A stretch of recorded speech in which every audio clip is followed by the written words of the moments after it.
Start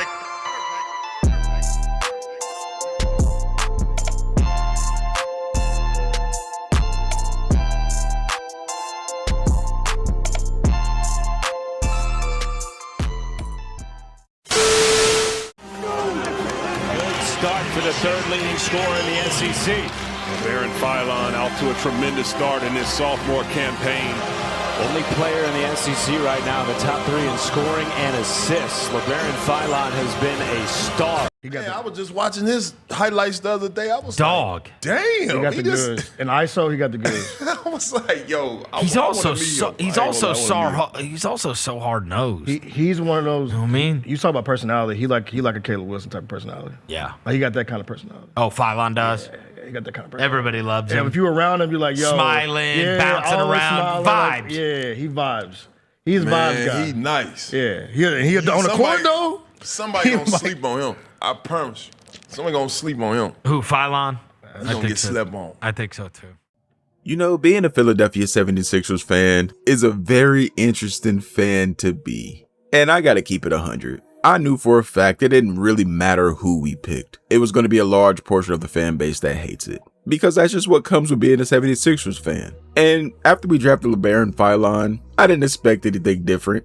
Hell, I didn't expect anything different last year. We're right back in the same situation we were in last season. And I know nobody will admit it today because that's just how people are. But it was a large portion of the fan base that were against the draft pick of VJ Edgecombe last year. Because I remember fighting tooth and nail for VJ Edgecombe in multiple comment sections, multiple podcasts. The talking heads were against drafting VJ Edgecombe last year.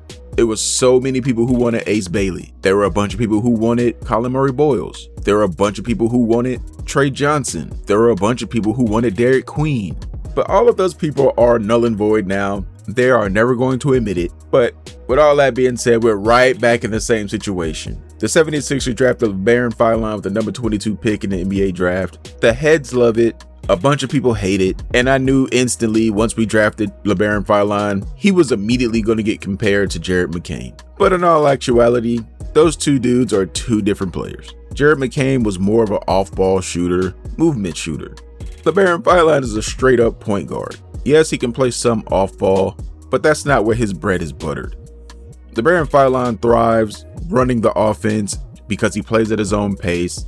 He makes good decisions. He's fast. He's very, very crafty. That's his number one thing on offense, in my opinion. The craft. The dude can ball.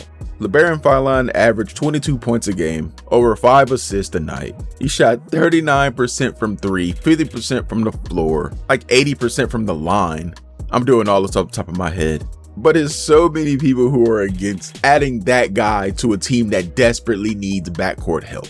And yes, I get it. We had McCain. He was supposed to be the backcourt help, but he just wasn't a clean fit next to either Tyrese Maxey, especially Tyrese Maxey, and VJ Edgecombe, because he was more of an off-ball player, kind of the same vein of a VJ Edgecombe and Tyrese Maxey to a degree. But outside of that, you gotta let it go. That was last season. We can't go into another season wearing out Tyrese Maxey and VJ Edgecombe. Tyrese Maxey was playing over 40 minutes a night, leading the NBA in minutes.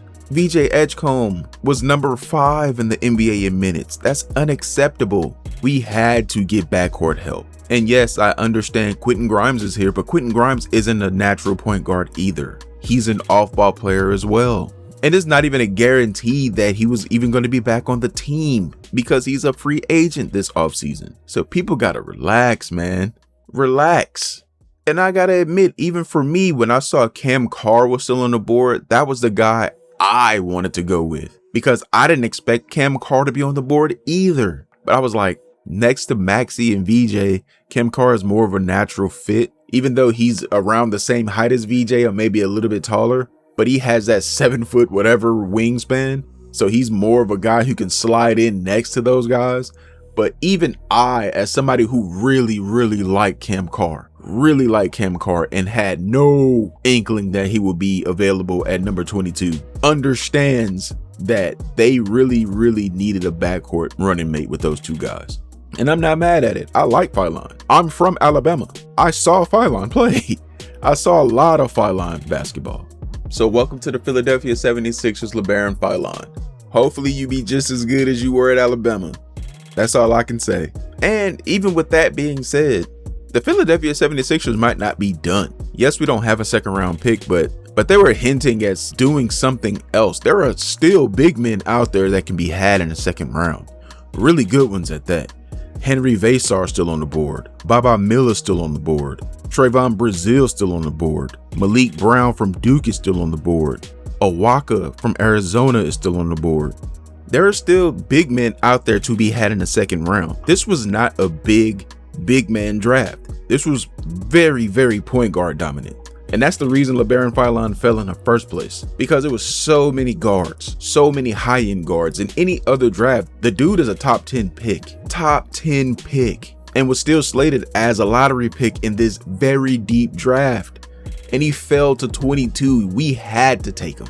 If we didn't take him, it was malpractice on our part. I was very excited when Cam Carr fell. Very excited. But even I gotta recognize you can't pass on Phylon in this spot. You can't do it. And I have a feeling by the time Summer League is over with, a lot of his doubters are going to be gone, because the dude is special. The dude can play. And as somebody who analyzed a lot of his film and watched him play, I'm not saying he's the next SGA, but there are a lot of SGA elements to his game. The dude dictates the pace of the offense. He's very, very crafty, like I said before. And once he gets stronger by putting on muscle and stuff like that, getting in the weight room, he's only going to get even better. And to hold you over until Summer League, I suggest you go back and watch Alabama versus Michigan. Phylon dropped 35 points on the eventual national champions. I'm telling y'all, man, the dude can play. The dude is a special basketball player. And as for all the concern about his defense taking a step back this year as compared to his last year, it was a little bit more inconsistent. You got to take into account that his offensive load, his offensive responsibilities were way different than they were last year. He was asked to do so much more on the opposite side of the ball this year around. And 9 times out of 10, when people are asked to do that, the other side of the ball is affected in a way. But it got to be encouraging, because he went through the draft process last year and he literally went back to school and did exactly what they told him he needed to work on last draft season. They told him he needed to work on his playmaking and his 3-point shooting. And he did that in spades, man. That tells me the dude's a hard worker. No other fan base in the world appreciates hard workers like Philadelphia 76ers fans. If that's one thing I will always give us credit for, is that we appreciate people who go out there and leave everything on the court. Everything. And I feel like we got a couple of those guys in the last 2 years, man. Not saying the other guys don't do that, like Tyrese Maxey and stuff like that, but we went and got BJ Edgecombe last year. We got Labaron Philon this year, and I think we're heading in the right direction, man. And that's all we can ask for. But that's it for the video. Don't forget to like, comment, subscribe, share the video, help your boy out. And until the next time, I'm out. Here.